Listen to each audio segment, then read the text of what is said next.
A partir de este momento usted tiene una cita con la realidad.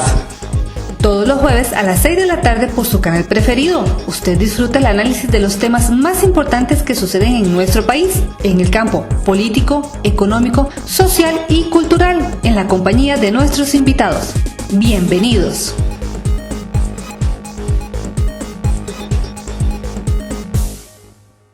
Buenas tardes, bienvenidos a un espacio más de TV Plus, todos los jueves de 6 de la tarde a 7 de la noche, como siempre, con el análisis de temas de actualidad.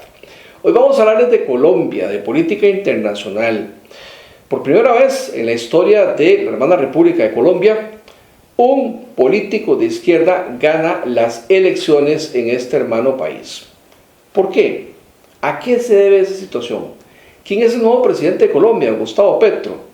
Eso nos lo explica el profesor en política internacional de la Universidad Nacional y de la Universidad de Costa Rica, Carlos Cascante, quien considera que lo de Colombia era algo lógico y que al parecer, desde su punto de vista, ganó la mejor opción posible. Veamos. Es interesante lo que pasa en Colombia. En Colombia tuvimos un alarido en contra de la política tradicional colombiana, porque las dos opciones que llegan a segunda ronda son opciones de cambio.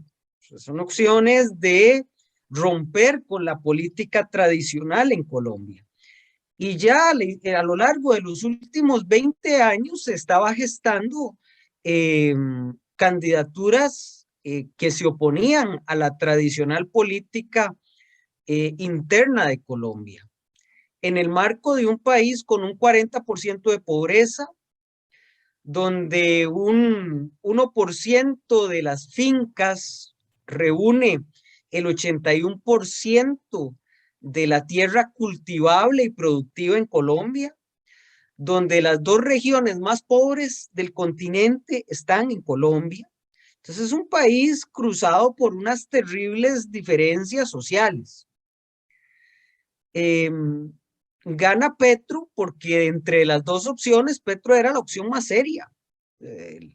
Rodolfo Hernández es un candidato populista, es un candidato con expresiones muy fuertes de apoyo a tendencias de derecha extrema muy fuertes, un candidato antisistema muy brutal.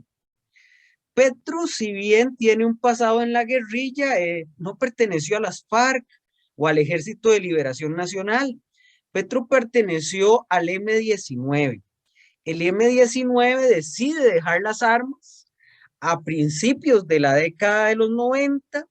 El M-19 participa como partido político, como organización política, en la redacción de la Constitución actual de Colombia y a través de diversas manifestaciones políticas, porque lo que era el M-19 se divide en distintas manifestaciones políticas, empieza a participar en la política colombiana.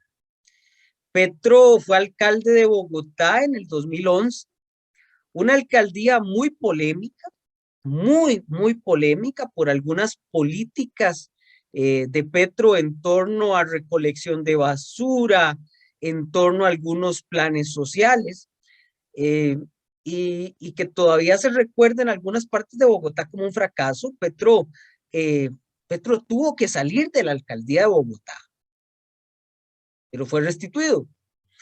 De forma tal que Petro ha estado en la política colombiana desde los 90, en la política constitucional colombiana. Petro ha sido electo alcalde, ha sido electo senador. Entonces, Petro se convirtió en un político de izquierda, pero político al fin dentro de las estructuras de participación de partidos políticos. Creo que a Petro se le recuerda mucho su paso por el M-19, pero creo que eso se dio hace 30 años. Y ya hemos tenido figuras en América Latina que han hecho ese cambio. Te doy un ejemplo, José Mújica. Entonces, no me parece que sea de esa izquierda vinculada a la izquierda autoritaria venezolana o a la izquierda autoritaria nicaragüense. Me parece que él llevó un proceso de reconversión política hacia ser un político vinculado con elementos democráticos y que respeta las estructuras democráticas. Eso es lo primero que tenemos que plantear. Por otra parte, Petro llega al poder en el marco de una negociación con la guerrilla. Es decir, el hecho de que se haya negociado con la guerrilla y que hayan existido acuerdos de paz con la guerrilla, hacen más potable a la izquierda en Colombia.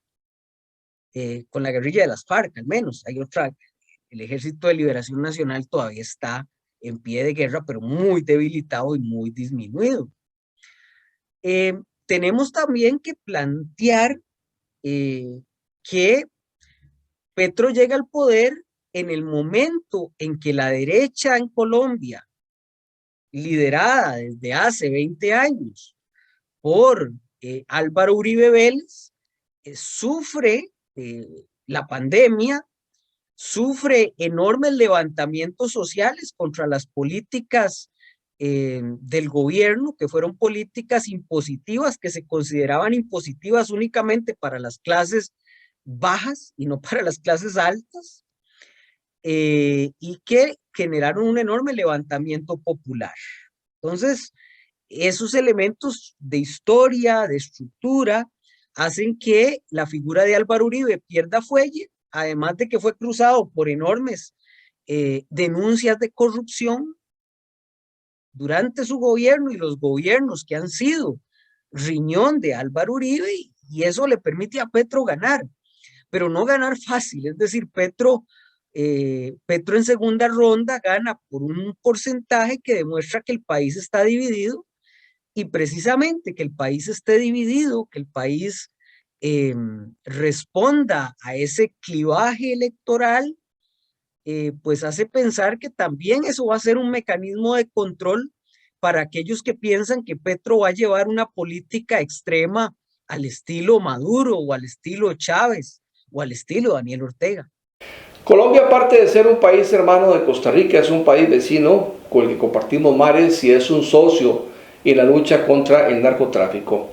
Es por eso que le deseamos la mejor de las suertes a Gustavo Petro, el presidente de Colombia electo, para que pueda levantar la economía de este país, para que mantengamos, como ha sido así, pues siempre las buenas relaciones entre los dos países, las dos naciones, Costa Rica y Colombia, así como también, bueno, pues su sueño, su anhelo de sacar a los colombianos de la pobreza se convierta ojalá en una realidad, un país que tiene la mitad de su población en pobreza. Vamos a hacer un corte y ya casi venimos con más información. El Parque Nacional Volcán Poás abre sus puertas nuevamente, ahora con un moderno sistema de reservas. Ingrese al sitio www.sinac.go.cr y haga clic en Compras y Reservas en línea. Luego de crear su usuario, ingrese la información requerida. Al completarla y finalizar el proceso, recibirá en su correo electrónico la confirmación y un número de reserva que debe presentar a la entrada del parque. El derecho del parqueo se cancelará una vez llegue. Que disfrute su visita.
El segundo tema que vamos a tratar el día de hoy tiene que ver con el costo de la vida. La gente nos pregunta por qué ha subido tanto el costo de la vida en Costa Rica. Se dice que los productos para construcción han subido entre un 20 y un 30%, que el costo de la vida, según encuestas del INEP, y de la Universidad Nacional en el último año han subido casi un 9%, un 8.7%. ¿A qué se debe todo esto? Bueno, a continuación vamos a compartir con el economista Hugo Fonseca de la Universidad Nacional. Este máster en economía y especialista en política internacional nos explica que mucho de lo que está ocurriendo en nuestro país, tanto el aumento en el precio del petróleo como el aumento del precio del dólar, el aumento en productos que consumimos, según dice él, se debe a un contexto internacional. Veamos. Poquito para conversar con respecto a la pregunta relacionada al tema de la pérdida adquisitiva en los últimos años. Si bien es cierto, efectivamente, el poder adquisitivo de todos los costarricenses ha venido en detrimento, o sea, en bajada.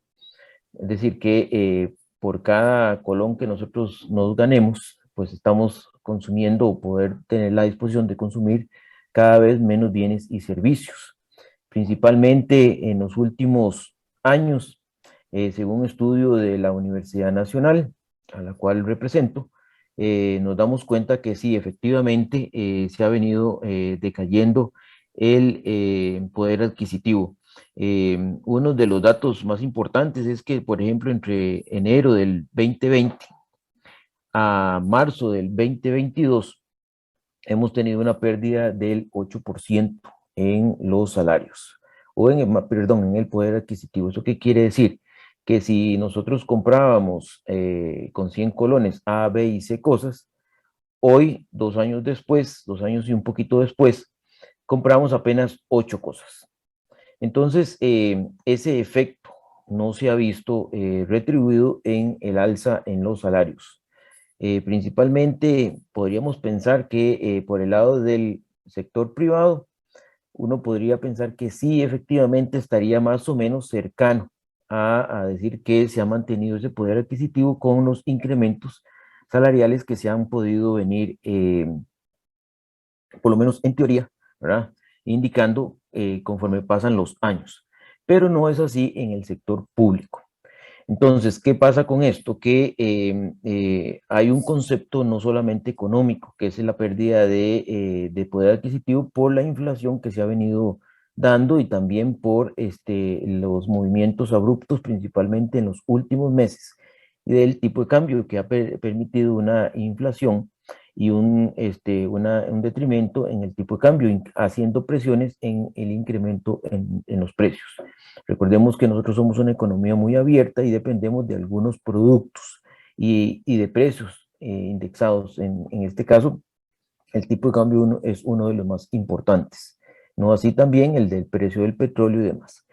Si bien es cierto, por disposición de decreto ejecutivo, recordemos que los salarios, los incrementos salariales en el sector el sector público, gobierno central y otras instituciones aledañas, no tienen la potestad para estar subiendo los salarios. Entonces, también hay un efecto de ley, ¿verdad?, que permite de alguna manera, por el problema del déficit fiscal, entonces tener un segundo punto en todo este proceso de pérdida de poder adquisitivo, inclusive no solo a nivel general, sino también a nivel del sector público. Por lo tanto, entonces, también hay un efecto ahí que genera en la economía, dado que si ustedes ven en la distribución de la cantidad de empleos, el sector público representa el 15% aproximadamente en los últimos años, y el 85% lo pone el sector privado. Y entonces ahí ya vemos que hay un desfase en el proceso de equiparación de salarios. Hay que hacer una acotación acá, y es que a pesar de que el sector privado tiene por, digamos, ley, ¿verdad?, que esos salarios mínimos se vayan incrementando conforme a la inflación y a los respectivos incrementos salariales que se acuerdan, en la práctica no lo es así, ¿verdad? Hemos tenido en los últimos años, inclusive de prepandemia, 2019, 2018, donde hemos venido en un proceso más bien acelerado del desempleo. Y la pérdida de confianza de los consumidores indica que la compra de bienes y servicios inclusive los duraderos, no son tan convenientes en estos momentos. Entonces, ¿qué pasa con eso? Que hay un efecto negativo en todo el tema económico. Y por ende, entonces, la restricción en las empresas para poder hacer un efecto reactivo de poder vender más, generar más ingresos y por ende generar más empleo o bien mejorar las condiciones de cada empleado, pues efectivamente tampoco se dan. Entonces hay una mezcla económica, una mezcla política, una mezcla también inclusive de la estructura propia de la economía que nos permite mantener que ese poder adquisitivo más bien ha venido en detrimento y no solo, por lo menos paliarlo con esos decretos ejecutivos de salarios mínimos que se van incrementando, lo cual, si ustedes lo ven en la práctica, pues no es tan claro. Máster Hugo Fonseca, vamos a ver, ¿cómo entender un poco el aumento de precios en Costa Rica? ¿A qué lo podemos atribuir? Porque hemos visto una escalonada impresionante en el aumento de los precios en los últimos meses, que es que porque la crisis de los contenedores, que porque el dólar se dispara, otros dicen que es porque el petróleo subió mucho de precio, pero es un aumento exacerbado, o sea, en algunos productos es de un 20, de un 30, o sea, como que uno a veces siente que caemos en otra parte de la economía que se llama especulación. ¿Qué es lo que está pasando a nivel interno? Vamos a ver, son varios efectos. Primero, tenemos que hablar sobre la pandemia. La pandemia lo que provocó inicialmente, recordemos que esta viene de China. En China lo que se planteó fue que casi hubo un pare completo en los principales puertos de este país y este país representa o tiene la hegemonía en el movimiento naviero a nivel mundial. Cuando hubo un pare en la pandemia, lo que provocó fue un desfase enorme en todo el trasiego de bienes que se mueven a nivel marítimo. Y esto entonces provocó una escasez de espacio para mover todos esos pedidos que ya inclusive estaban recordemos las navidades en pandemia, donde había una escasez inclusive en los anaqueles de los grandes establecimientos o inclusive las pequeñas tiendas que ya tenían inclusive pedidos realizados. Recordemos que los pedidos de Navidad se hacen en junio, julio, para que se vaya saliendo en septiembre y llegando a tiempo a puerto de país octubre, noviembre, ¿verdad? Y esto provocó un pare casi del 80-85%. Eso incrementó entonces, el primer efecto negativo fue un incremento en los costos de importación, principalmente por costos de trasiego. Como esto no se pudo sostener, ¿verdad? Y no hubo un efecto de recomposición en toda la estructura naviera, porque es muy difícil, ¿verdad?, hacer barcos y plantearse una estructura diferente, salida de otros puertos. Recordemos también que China produce una cantidad enorme de bienes y es un ente líder en el comercio internacional. Entonces, esto se sostuvo a lo largo del tiempo. Cuando se logra ciertamente estabilizar, ¿verdad? Porque algunas visitas, por ejemplo, a Estados Unidos, uno nota en las tiendas una recomposición del material, ¿verdad?, de este trasiego de bienes, no llega al 100% prepandemia. Y entonces esos precios tienden a mantenerse y no volver a su sitio que estaban más bajos en prepandemia. Entonces ahí tenemos un primer efecto de largo plazo y sostenido y mantenido en el tiempo. Cuando se viene la crisis de la guerra con Ucrania y vemos que hay un movimiento muy fuerte de necesidad de productos de uso para, como lo es el petróleo y el gas, incluyendo en la época principal en Europa, entonces lo que viene con esta presión es que por un lado, como Rusia tiene una alta producción de gas y petróleo y Ucrania también, entonces viene un proceso de crecimiento en los precios del petróleo. Tenemos que sumarle a esta crisis de la guerra que en un medio, en la pandemia, ya cuando habían pasado las olas más fuertes, la gente comienza a salir y las restricciones de los gobiernos comienzan a ser más loables. Por lo tanto, entonces hay un movimiento mayor. Eso quiere decir que el dinamismo económico a nivel mundial fue creciendo. Por lo tanto, también generó una presión al alza en los precios para poder volver a esa reconstitución de mover los carros, comprar bienes, ya la gente se sentía un poquito más libres, estaban reconstituyendo muchos negocios, por lo tanto había muchos ingresos mayores en todos los países y entonces eso genera una presión de mayor demanda por bienes, materias primas, y entonces esto también provoca una alza en el ínterin entre el problema de la reconstitución, de obtener los bienes y servicios, principalmente los bienes a nivel de países por el tema propio del naviero que les comenté. También viene un proceso de reactivación económica, ¿verdad? Una reconstitución a esa prepandemia. Y entonces esto genera una presión al alza en los precios, que sumado a la guerra de Rusia con Ucrania, permite, por un tema meramente de petróleo y gas, ¿verdad? Y en el efecto de la salida del invierno, entrada la primavera, esto va a provocar lo que hoy tenemos, que es un incremento exabrupto de los precios de más del 20-30%, ¿verdad? Si ustedes lo ven a nivel de estructura de empresas,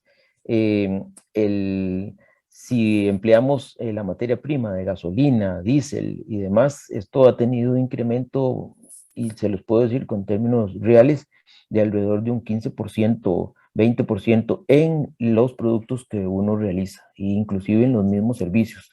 Entonces, súmele A más B más C en el tiempo, y entonces eso sostiene esta problemática. Y eso nos permite entonces decir que efectivamente esa reducción en los precios no se va a dar en el corto plazo.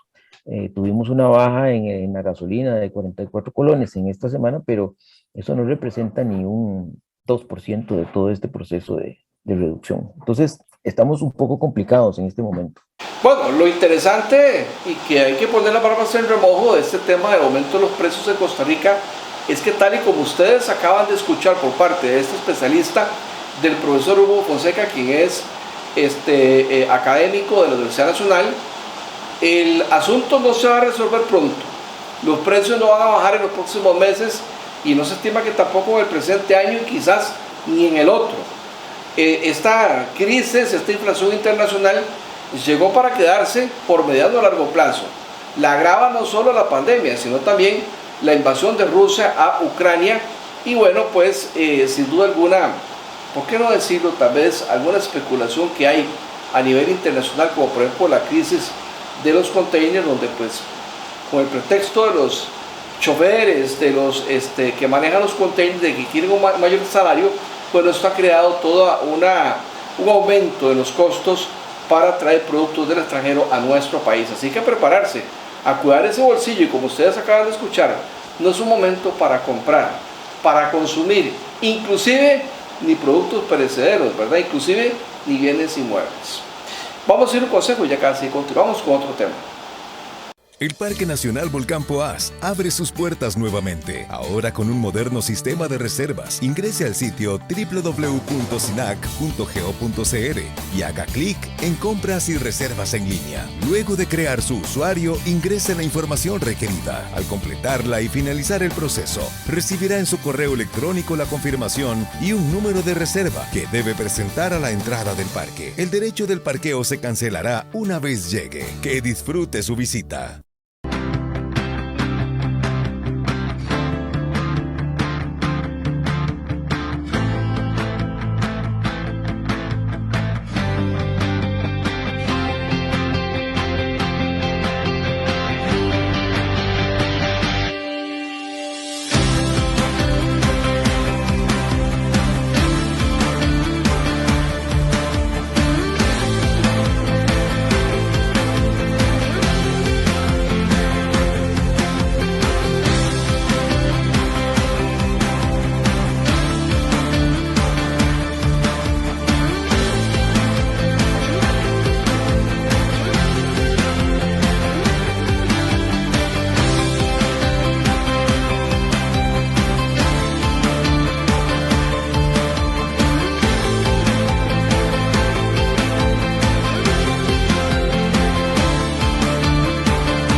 Bueno, volviendo a la mirada a lo que ocurre en Casa Presidencial y la gestión del presidente electo Rodrigo Chávez, bueno, pues el mandatario, como es costumbre, todas las semanas sale con algún tema polarizante, con algún tema polémico. Esta vez dice que hicieron un estudio a medianos tintas, ¿verdad?, sobre lo que gasta el país en precios de alquileres, en costos por el pago de alquileres de bienes inmuebles donde están asentadas algunas instituciones del Estado. Dice el mandatario que esto cuesta alrededor de 420.000 millones. En unas malas matemáticas, el presidente Chávez se equivoca y dice que son 70 millones de dólares. Si el dólar está a 700 colones, estaríamos hablando de unos 600 millones de dólares, más bien. Y bueno, pues según dice él, son apenas algunas decenas de instituciones que pudieron mapear. Pues parece que el asunto es más delicado de lo que parece, pues el Estado costarricense podría estar gastando hasta miles de millones de dólares al año en el pago de alquileres para asentar a algunas instituciones. Veamos. Y hemos nombrado a las juntas directivas del acueductos y alcantarillados, donde hay una urgencia, y eso viene pronto, de hacer una intervención seria, y por eso necesitábamos la junta directiva ya nombrada. Nombramos a dos señoras, a doña Beverly Hernández Castro, Crisia Coto Morales, a tres señoras, perdón, y a María Fernanda Jiménez Morales, y nombramos a un caballero, Roberto Quiroz Balma. Check el nombramiento de acueductos alcantarillados. Para el Instituto Nacional de Seguros, recibimos 336 solicitudes y luego del proceso nombramos a doña Laura Guevara Gutiérrez, Alejandro Elizondo Castillo, Willy Carvajal. Para la refinadora costarricense de petróleo, recibimos 366 solicitudes y hoy nombramos a José Alberto Carpio, Gloria Ivankovich, Sandra Gallegos Ayala, Mijaela Dobrinescu y Silvia Saborío Alvarado. Me complace decir que hubo 8 mujeres nombradas hoy y 4 hombres, continuando con la política explícita de esta administración de al menos paridad de género. Además, logramos tener un balance de edad donde la persona más joven tiene 30 años y la persona de mayor experiencia tiene 75 años. Todo eso hay que valorarlo. A mí me escribe gente, dice, don Rodrigo, tengo 40 años y ya nadie me da trabajo. Logramos esos balances. Me complace sobremanera, todavía más, decir que yo, Rodrigo Chávez Robles, presidente de la República, no conozco ni conocía a ninguna de las personas nombradas.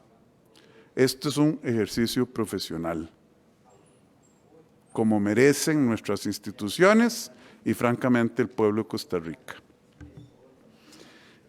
Conocimos también en el Consejo de Gobierno la renuncia irrevocable del señor William Villalobos Herrera, que lo habíamos postulado al regulador general, bueno, renunció. Cesamos al embajador en Suiza y además, de manera muy importante, el Consejo de Gobierno, como se filtró algunos medios que parecieran tener amigos en todas partes, había solicitado, bueno, y después cuando hicimos pública el acta, lo hicimos público, un análisis de los alquileres del Estado. Les voy a dar unos numeritos para que la gente de ¿cómo se llama?, de Cotobruz oiga estos números, y la gente de Limón, y la gente del centro de Punta Arenas. ¿Saben qué? Logramos hacer un inventario incompleto de las 40 instituciones del Estado que tiene, bajo las cuales tiene control el Consejo de Gobierno. Es un inventario incompleto. Por ejemplo, pudimos inventariar nada más 34 y hubo un inventario incompleto en el caso del Ministerio de Educación Pública. Bueno, para decirles eso, en alquileres, esas 30 y pico instituciones que sí pudimos inventariar, gastan al año 420,000 millones de colones. ¿Sí? ¿No? Eso es 70 millones de dólares. 70 millones de dólares, 7 por 7, 42. 420,000 millones de colones. Por ejemplo, el MEP le paga 1,000 y pico, solo el MEP, a una empresa asociada con el grupo Raventós, 1,000 y pico de millones de colones al año. El MEP también le paga a un fideicomiso conocido como BCT, asociado a un banco y a un medio de información, 2,100 millones de colones. Además, tuvo que evacuar de un edificio del BCT 250 empleados. ¿Hace cuánto, señora ministra? La semana pasada, con una orden de los bomberos diciendo que era urgente sacarlos porque el MEP no podía garantizar la seguridad física de estas personas en un edificio de fideicomiso BCT. Viene la señora ministra, acata la orden y resulta que el oficial mayor firma que entrega el edificio en perfecta condición. ¿A quién le creo? ¿Al benemérito Cuerpo de Bomberos de la Patria o a un oficial mayor que, por cierto, ordenamos la separación del cargo de manera isofáctica al enterarse la ministra que ese señor firmó a nombre del MEP, posiblemente liberando de responsabilidad al dueño del BCT, del fideicomiso BCT, por haber tenido a esa gente en condiciones inaceptables? Los contratos están en dólares. Es decir, hay que pagarles en dólares, no en colones, no, en dólares. Entonces, vean qué triste. Y no podemos destituir al oficial mayor porque hay que hacerle el procedimiento. Bueno, se lo estamos haciendo. Lo separamos del cargo. El oficial mayor del Ministerio de Educación Pública, ante lo que es a todas luces una aberración con respecto a los intereses del pueblo de Costa Rica. Muchas gracias, señora ministra. La felicito por valiente, porque yo sé que adentro esto causa callos. Entonces, y ni para qué darles más ejemplos. Hay otro fondo de inversión, 5,000 millones de colones al año. Tomamos la decisión de darle una instrucción específica a pena de sanción de despido a los jerarcas de las instituciones públicas de Costa Rica, controladas por el Consejo de Gobierno, que, uno, continúen comprando, construyendo los proyectos de construcción de edificios del Estado. Tenemos un edificio cerquita de donde la ministra de Educación Pública tuvo que evacuar a funcionarios públicos porque no tenía las condiciones mínimas de seguridad, que es el edificio del Banco de Crédito Agrícola Cartago, que está abandonado desde hace años. Estamos ordenando un inventario de todas las propiedades del Estado. Hay una instrucción a los presidentes ejecutivos y ministros, separan las compras, separan las construcciones, incluyendo el edificio del INAMO, que hace años está ahí. Acordamos o ordené una comisión que va a analizar esto, todos los arrendamientos del Estado, todas las propiedades del Estado, para manejar esto de una manera, yo no diría inteligente, yo diría respetuoso de la dignidad nacional. Y esa comisión está conformada por los ministros de Medeplan, Ministerio de Hacienda, ministra de Vivienda, el Ministerio de Justicia. La comisión tiene que rendir un informe y un plan de acción específico para que al fin, luego de no sé cuántos años de vivir lo que yo no sé si todos los medios van a reportar, hasta me pregunto si todos los medios van a reportar estos datos que yo he dado, para eliminar esa situación que sí merece que el pueblo de Costa Rica la conozca. Y vamos a construir la ciudad gobierno y estamos haciendo la ingeniería financiera, pero de nuevo, como cantaba aquella canción, yo no sé cuál era el cantante, se acabó. Bueno, como ustedes acaban de escuchar, el presidente Chávez se queja por los altos costos que se pagan en alquileres en nuestro país y le da humor, porque vamos a ver cuál medio de comunicación va a publicar esto, y que quiero ver quiénes son los valientes, y que no creo que nadie lo publique como si fuera algo nuevo. Por el amor de Dios, presidente Chávez, que usted tiene 30 años de vivir fuera de Costa Rica, esto es viejísimo. Cada 4 años se dice lo mismo y nadie hace nada. Y nadie hace nada porque hay contratos, y nadie hace nada porque algo pasa en el transcurso de las administraciones, y bueno, pues todo sigue igual. A mí me sorprende que más bien esto continúe siendo así. Pues yo recuerdo que en la época de las candidaturas de Otón Solís era algo de lo que tanto se criticaba, y yo creía que en los gobiernos del PAC pues ya esto había cambiado. Pues al parecer no es así. Ya veremos si usted va a hacer algo, porque simplemente está haciendo lo mismo que hicieron otros, denunciarlo. Pero de esa ciudad tecnológica que usted dice que quiere construir, ya veremos si esa ciudad oficial o tecnológica o del Estado usted la va a poder hacer, ¿verdad? Yo no sé qué tendrá esto de tecnología o qué. Y lo otro es que, bueno, pues para construir una ciudad donde van a instalar un montón de instituciones públicas, bueno, pues habría entonces que sacar empréstitos para endeudar más el país.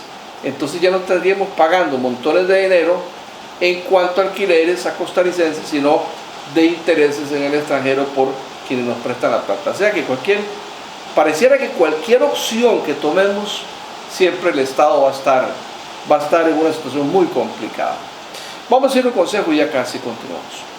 El Parque Nacional Volcán Poás abre sus puertas nuevamente, ahora con un moderno sistema de reservas. Ingrese al sitio www.sinac.go.cr y haga clic en Compras y Reservas en línea. Luego de crear su usuario, ingrese la información requerida. Al completarla y finalizar el proceso, recibirá en su correo electrónico la confirmación y un número de reserva que debe presentar a la entrada del parque. El derecho del parqueo se cancelará una vez llegue. Que disfrute su visita.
Bueno, y dándole continuidad al fútbol y a la Selección Nacional de Costa Rica, vamos a compartir con el exjugador de primera división, don Mario Aguilar, quien también es colega, es periodista, y nos da su impresión de, bueno, pues cuáles son los retos que tiene la Selección Nacional de Fútbol Mayor para hacer una buena presentación en Qatar.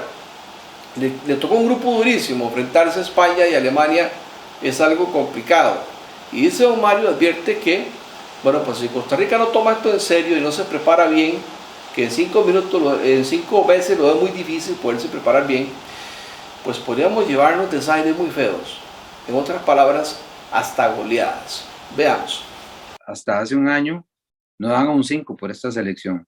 O sea, la selección prácticamente estaba eliminada en criterio posiblemente tuyo, en criterio mío, en criterio de la gran mayoría de los que hoy andan haciendo, bueno, en estos días han estado celebrando y se fueron a la Fuente de la Hispanidad y que fueron a recibirlos al aeropuerto. La mayoría de los ticos estábamos pesimistas sobre el futuro de la selección.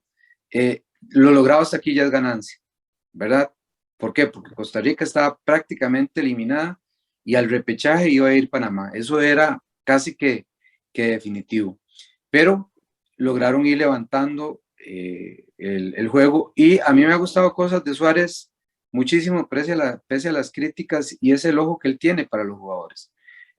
Anthony Contreras, siendo un jugador de Heredia lo cede a Guanacasteca, se va para Guanacaste y Guanacaste estuvo peleando los últimos lugares y a pesar de eso, el mejor jugador que tiene la selección de Costa Rica se llama Anthony Contreras, ¿verdad?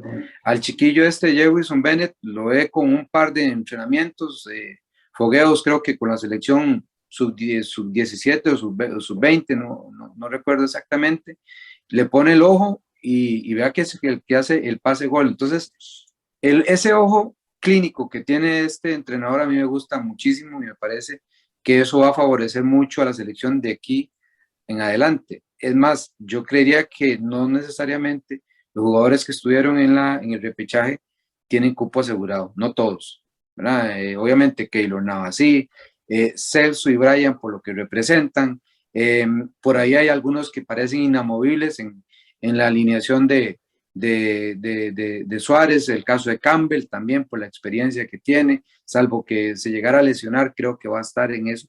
Pero después de ahí en adelante, yo creo que él va a recomponer muchas cosas, ¿verdad? Efectivamente, hay mucho que cambiar porque nos vamos a encontrar los cocos en el Mundial a partir de noviembre. España y Alemania son máquinas, sobre todo el caso de Alemania es capaz de meter 7 y a ellos no les importa, ya le metieron 7 a Brasil en un Mundial pasado. Imagínense cuánto le podría meter a Costa Rica. Entonces Costa Rica tiene que ser muy prudente, muy cautelosa cuando juegue con estos equipos. Lo otro que es un dicho que tiene un amigo mío que dice, es lo que hay, ¿verdad? Si nos ponemos muy exquisitos, como dicen en la calle, ¿verdad? Y resulta que la selección que juega en este repechaje son prácticamente jugadores que están aquí en Costa Rica. Quítele acá a Navas, quítele a el defensa central, a Calvo, y pare de contar, ¿verdad? Porque todos los demás son de aquí. Entonces, creo que hay un gran mérito de haber hecho una selección con gente de lo interno, de aquí, de Costa Rica, que están aquí en Costa Rica. Yo creo que va a tener que volver su mirada hacia la MLS. Me parece que jugadores que en algún momento se le dieron la oportunidad, pero no fueron, tal vez no resultaron como se quería, creo que va a tener que volver a revisarlos. El caso de Alan Cruz, el caso de Díaz, que son jugadores buenísimos. Y por ahí hay otros jugadores también, en el mismo caso de Manfred Ugalde. ¿Por qué? Porque es el Mundial. O sea, Costa Rica está en la máxima justa futbolística del mundo. Y ahí es donde va a estar siendo Costa Rica uno de los 32 equipos que van a participar en esa justa mundialista. Entonces va a tener que revisar un poco quiénes podrían estar. Por ahí vi que Felicio Brown hace unos días hizo gol en China. Bueno, tendría que revisar de esos cuáles jugadores podrían complementar lo que ya se viene haciendo. Sin embargo, yo tengo que decirte una cosa, yo sí creo que esta selección, a diferencia de otras, lo que ha carecido en talento, le ha sobrado en mística, entrega, esfuerzo, empeño, que quizás iguala un poquito a la del 2014, ¿verdad? Porque no sobran los talentos en esa selección. Ayer Campbell, que es el más talentoso de todos, termina fundido, bueno, en el repechaje termina fundido. Y por otro lado, estamos hablando de realmente las figuras del 2026, porque Anthony Contreras tuvo que madurar rápidamente, ¿verdad? Este muchacho, Jefferson Bennett, de 17 años, cumpliendo 18, precisamente en el repechaje tuvo que madurar rápidamente. Y Galo es un jugador bastante joven. Por ahí Carlos Martínez, creo que también es un muchacho muy joven. Carlos Mora, bueno, eso sí es un saldo favorable eh, para el director técnico de la selección, que ha sabido escoger muy bien a la gente, que ha sabido escoger muy bien a los jugadores y que ha hecho algo que yo creo que todos los costarricenses estábamos pidiendo desde hace mucho tiempo, y era el recambio. Creo que Ronald González lo hizo muy mal. Ronald González hablaba de un recambio, pero nunca veía jugadores con el riesgo que hizo, por ejemplo, este entrenador colombiano que ahora dirige Costa Rica. Tampoco lo hicieron bien otros, ¿verdad? El recambio era necesario no ahora, sino desde hace mucho tiempo. Y entonces el recambio que estamos viviendo ahora se paga un precio.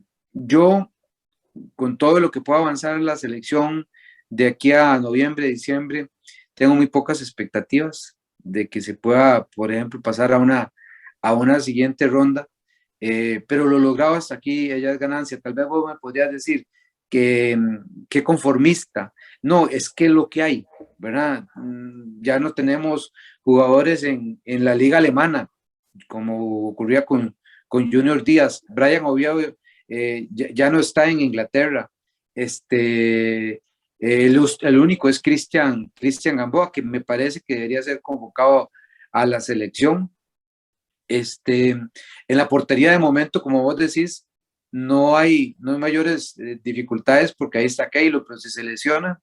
Y de hecho lo vimos mucho en la eliminatoria, en algunos partidos, inclusive de la Liga de Naciones, que se adolecía de un portero que pudiera sustituir a Keylor Navas. Es decir, yo tengo muy pocas expectativas, pero eso es lo bueno del fútbol. En el 2014 no había expectativas de que la selección siquiera ganara un partido. Porque si vos me decís, el grupo que le tocó a Costa Rica en el 2014 era todavía más complicado que el que le toca ahora. Lo que pasa es que Costa Rica va en otras condiciones. Ya Brian Ruiz va de salida, él mismo lo dijo. Es la despedida de él del fútbol. Celso Borges te aguanta un ratito, pero después no tanto, y se puede lesionar. Ya hemos visto que últimamente en la Liga Deportiva Alajuelense se ha estado lesionando. Entonces, esta generación que está surgiendo, este recambio que está, yo le daría más bien expectativas para el 2026, pero si vos me decís a mí, me preguntás, ¿vamos a poder cambiar muchísimo? Creo que vamos a poder cambiar muy poco. Entonces, va a tener que jugar con lo táctico. Yo creo que a España y Alemania difícilmente se le puede ganar, pero salir sin una goleada creo que va a ser ganancia. Y en el caso de Japón, que creo que es el más asequible de los tres, yo creo que ahí sí se podría pensar en un triunfo. Ayer, bueno, en el repechaje, una cosa curiosísima que ocurrió es Costa Rica hace un gol, ¿verdad? Y después sostuvo un gol durante 90 minutos. Con eso ganó, con eso pasó el repechaje. Bueno, tal vez el fútbol que podamos mostrar en noviembre, diciembre en Qatar no sea tan vistoso, pero el solo hecho de salir avante, de poder librar un partido contra España y Alemania, que son, como te decía ahora, los cocos, son potencias. Yo no sé si tal vez Alemania podríamos ubicarla entre las favoritas para ganar la próxima Copa del Mundo. Pero el solo hecho de no salir muy derrotados ya va a ser ganancia, te digo. O sea, yo difícilmente veo a la selección de Costa Rica en segunda ronda. Bueno, 5 meses es poco tiempo para que una selección pueda cambiar en mucho su estilo de juego, su nivel de juego, que es lo que Costa Rica ocupa. Sin embargo, ya veremos qué puede hacer el señor Suárez si es que continúa como técnico de la selección nacional. Dicho sea de paso, esta semana el presidente de la República recibió a los seleccionados y al entrenador Suárez en casa presidencial. Pasando a otro tema, y con esto cerramos el programa del día de hoy. Bueno, la señora Alejandra Barca, la doctora Alejandra Barca, ella es representante del servicio de epidemiología, ¿verdad?, de la Caja Costarricense del Seguro Social, ha sido una invitación a toda la población del país para que vayamos a ponernos la vacuna contra la influenza, sobre todo para pacientes mayores de cierta edad, de 57 años en adelante, o para menores de 57 años, desde los 7 años de edad, que tengan algún tipo de enfermedad que pueda comprometer su salud, como por ejemplo la obesidad, el ser alérgicos o asmáticos, entre otros tipos de patologías. Veamos. Este 23 de junio inicia la jornada de vacunación contra influenza estacional que cada año la Caja Costarricense del Seguro Social implementa con el propósito de poder disminuir la enfermedad grave, la complicación o la hospitalización a las personas de riesgo. Para este año, la institución adquirió 1,5 millones de dosis de vacuna contra influenza estacional que nos va a proteger contra 2 virus de influenza A y 2 virus de influenza B. Estas vacunas se van a aplicar a los grupos de riesgo que fueron establecidos por la Comisión Nacional de Vacunación y Epidemiología, dentro de los que se encuentran los niños de 6 meses de edad a menos de 7 años de edad, los adultos de 58 años y más, las embarazadas, independientemente de la edad de embarazo que tengan, siempre va a ser muy beneficioso, y además la población entre 7 años y 57 años que tenga alguna de las enfermedades o condiciones definidas por la Comisión Nacional de Vacunación y Epidemiología, dentro de las que se encuentran el asma, la bronquitis crónicas, el EPOC, el cáncer, las enfermedades inmunodeficiencias primarias, secundarias o adquiridas, las personas con enfermedad renal crónica, además las personas que padecen algún grado de obesidad, ya sea obesidad grado 1, grado 2, grado 3 o obesidad mórbida, la población con síndrome de Down y la población con parálisis cerebral infantil. Es sumamente importante que estas poblaciones que acabamos de mencionar a partir del 23 de junio se acerquen a aplicar la dosis de vacuna contra la influenza. Los requisitos son llevar su cédula de identidad y el carnet de vacunación que ya poseen, en donde se habían anotado las diferentes dosis de vacuna contra el COVID que se han aplicado. Además, el grupo poblacional entre los 7 años y los 57 años que tienen alguna de las enfermedades establecidas por la Comisión Nacional de Vacunación y Epidemiología como enfermedades de riesgo, deben de aportar y entregar al vacunador o al equipo vacunador alguna evidencia de que padecen de esas enfermedades, ya sea un dictamen, la copia de una epicrisis, las copias de una receta, la etiqueta de las recetas, con el propósito de que el equipo vacunador pueda verificar que realmente pertenezcan al grupo de riesgo a vacunar. La vacunación contra influenza es un beneficio para todos, individual y colectivamente, y en este momento tenemos la posibilidad de poder cuidarnos y cuidar a los demás a través de la aplicación de esta vacuna. Bueno, pues ya lo saben, a vacunarse. 1 mes y medio es el proceso, lo que durará este proceso de vacunación, ¿verdad? Este periodo de vacunación, y pues usted puede ir a vacunarse al EVAIS o a la clínica más cercana de su hogar. No necesariamente se ocupa estar pues asegurado, simplemente pues que usted pueda calificar con lo que se pide y eventualmente se pueda vacunar. Así que pues ya lo saben, ya no solo se puede vacunar contra el SARS-CoV-2, sino que ahora también contra la influenza estacional. Recuerden que hay repetición de este espacio los sábados y domingos de 5 a 6 de la tarde. Por hoy es todo, que tengan una feliz noche. Hemos llegado al final de un encuentro más con la realidad de nuestro país. Su cita es todos los jueves de 6 a 7 de la noche, los sábados y domingos desde las 5 hasta las 6 de la tarde por su canal preferido. Te esperamos.